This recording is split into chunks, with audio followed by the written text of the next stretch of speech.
Halo, shalom. Apa kabar semuanya anak-anak? Apakah kalian dalam keadaan sehat? Bapak berharap kita semuanya masih dalam keadaan sehat ya, serta memiliki semangat untuk mengikuti pelajaran kita pada hari ini. Adapun materi pembelajaran kita pada mata pelajaran Pendidikan Agama Kristen hari ini dengan judul Bermain Sambil Memuliakan Tuhan. Pada materi ini, bermain sambil memuliakan Tuhan, nats firman Tuhan yang akan menjadi pegangan kita adalah terambil dari surat Paulus kepada jemaat Efesus pasal yang keempat ayat 29 sampai dengan 32. Sebelum kita membahas tentang bermain sambil memuliakan Tuhan atau materi pembelajaran kita, ada baiknya terlebih dahulu kita mengetahui apa yang menjadi tujuan pembelajaran kita pada materi kali ini. Nah, tujuan pembelajaran kita yang pertama adalah siswa mampu menjelaskan bermain sambil memuliakan Tuhan.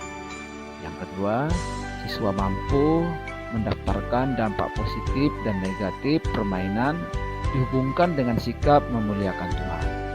Dan yang ketiga, siswa mampu menyebutkan sikap yang dikehendaki Tuhan ketika bermain. Nah, sebelumnya Bapak mau bertanya kepada kalian, apakah kamu suka bermain? Kemudian, permainan apa yang paling kamu sukai? Selanjutnya, apa yang kamu rasakan setelah bermain? Ada banyak jenis-jenis permainan yang sering kita lihat di sekitar kita. Nah, dalam hal ini permainan dibedakan menjadi 3, yaitu yang pertama permainan tradisional. Permainan tradisional ini adalah permainan yang sering kita lihat di sekitar kita yang dilakukan oleh anak-anak. Misalnya ada engklek, ada permainan layang-layang, ada permainan petak umpet, dan permainan congkak. Nah, permainan-permainan ini tentu sangat seru untuk dilakukan. Kemudian kita juga mengetahui adanya permainan modern. Permainan modern adalah permainan yang baru-baru saja kita lihat ya, karena kecanggihan teknologi dan juga alat-alat komunikasi seperti handphone dan komputer.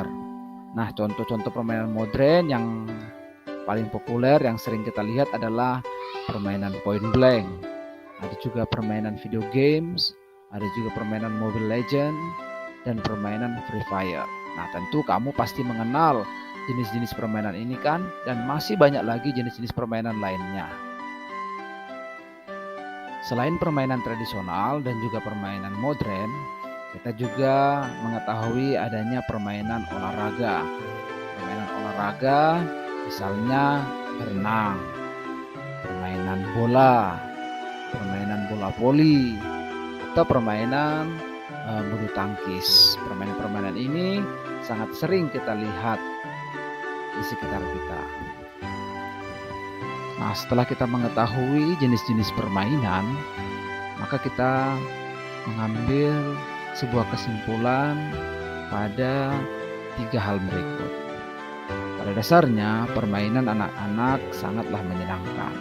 Hal yang terpenting yang harus diingat, setiap permainan yang kita pilih harus berpengaruh positif ya, dan memuliakan Tuhan. Nah, dalam permainan yang secara kelompok, biasanya kita banyak belajar secara nyata dan kita dilatih untuk berinteraksi dengan orang lain. Permainan yang tradisional lebih banyak membawa dampak positif bagi kita, karena dalam permainan ini dimainkan secara bersama-sama dengan teman-teman. Kemudian, permainan modern memiliki dampak positif, tapi juga ada dampak negatifnya. Dampak positifnya antara lain, dengan permainan modern kita dapat menguasai dan mengetahui komputer, dapat mengoperasikan gadget dan teknologi dengan baik. Sedangkan dampak negatifnya, biasanya permainan modern ini dapat menjadi candu dan membuat kita lupa waktu. Nah, jika belum memiliki penghasilan sendiri, terkadang banyak anak-anak berani mengambil uang orang tua untuk bermain di warnet. Kemudian, dalam permainan-permainan modern ini biasanya alatnya mahal, ya. Bahkan tidak jarang banyak anak sekolah yang pada akhirnya bolos hanya untuk bermain warnet. Nah, permainan modern ini juga membuat kita kurang bersosialisasi karena biasanya kita hanya berhadapan di dunia maya, serta dapat memicu sifat ego dan individualistis. Dan juga permainan ini sangat berbahaya bagi kesehatan mata dan otak bila kita melakukannya secara terus-menerus. Lalu bagaimana cara kita memuliakan Tuhan sambil bermain menurut firman Tuhan?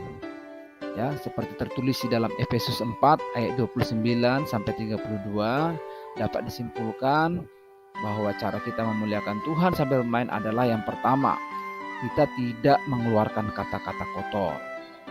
Kemudian yang kedua, tidak geram, tidak marah, atau tidak bertikai.